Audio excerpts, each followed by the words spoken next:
we're going to reflect on Psalm 133, verse 1, which reads, "Behold, how good and how pleasant it is for brethren to dwell together in unity." So, a little backstory here about the author of our hymn today, John Fawcett.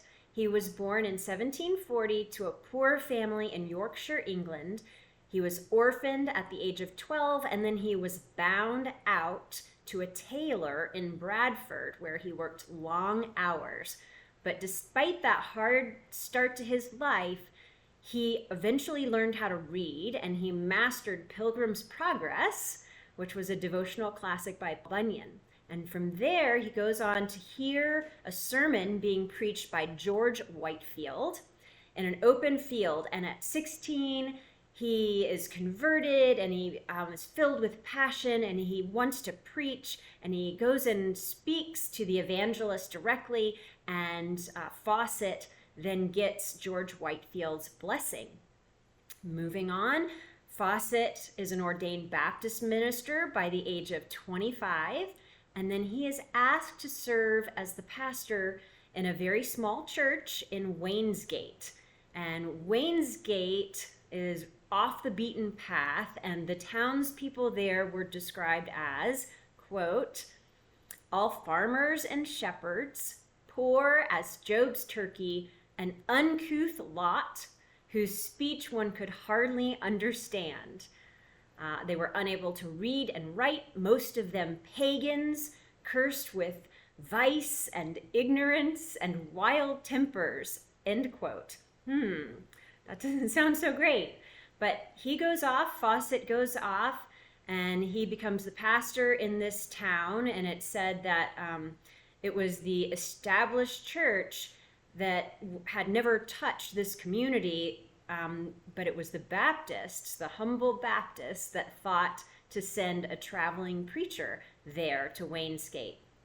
And so Fawcett serves in Wainsgate for 7 years, and his reputation as a preacher grows in such a way that when an established pastor in London at the Carter Lane Baptist Church fell ill, they asked Fawcett to step in. And then when he passed away, that pastor, they said, "Oh, you can come back and preach in London, and it would provide you with a much bigger salary." And so here we have the story behind "Blessed be the tie that binds." So Fawcett is offered this big promotion to go back to London, and the Fawcett family, according to the stories, they packed up their household belongings, packed their wagon, and they prepared to move. And then the day came, and the congregation was in tears as John and his wife Mary prepared to leave. And Mary is quoted as saying, "I can't stand it, John. I know not how to go." And John responded, "Lord, help me, Mary, nor can I stand it." And John responded, "We will unload the wagon." And so John is recorded to have said to the crowd gathered around them, "We've changed our minds. We are going to stay." And John and Mary unpacked the wagon, let the church in London know that they would not be accepting that promotion. And then the following Sunday, after that big decision not to leave the Wainsgate parish, Fawcett preached on Luke 12, chapter 12, verse 15, which reads, "A man's life consists not in the abundance of things he possesses." So quite perfect. And then he wrote this hymn to express his thoughts to the poor, with whom he had chosen to live and serve. And he closed his sermon by reading the text to his new song. And here it is. "Blessed be the tie that binds our hearts in Christian love. The fellowship of kindred minds is like to that above. Before our Father's throne we pour our ardent prayers.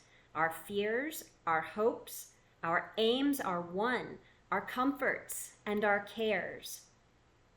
We share our mutual woes. our mutual burdens bear, and often for each other flows the sympathizing tear. When we are called to part, it gives us inward pain, but we shall still be joined in heart and hope to meet again.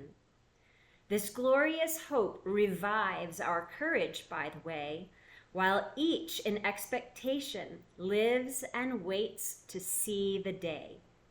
From sorrow, toil, and pain and sin, we shall be free, and perfect love and friendship reign through all eternity.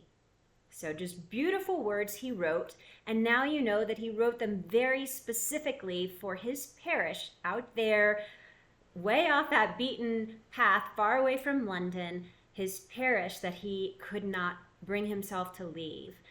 They had grown so dependent on him, and he was their spiritual leader, led them all to the Lord, and they loved him so. And so he decided to stay, and he was inspired to write those lyrics and that song. So "Blessed Be the Tie That Binds" was included under the title of Brotherly Love in Fawcett's Hymns Adapted to the Circumstances of Public Worship and Private Devotion in 1782. So I hope you found that interesting. I certainly did, and I can't wait to sing it this Sunday. Bye-bye.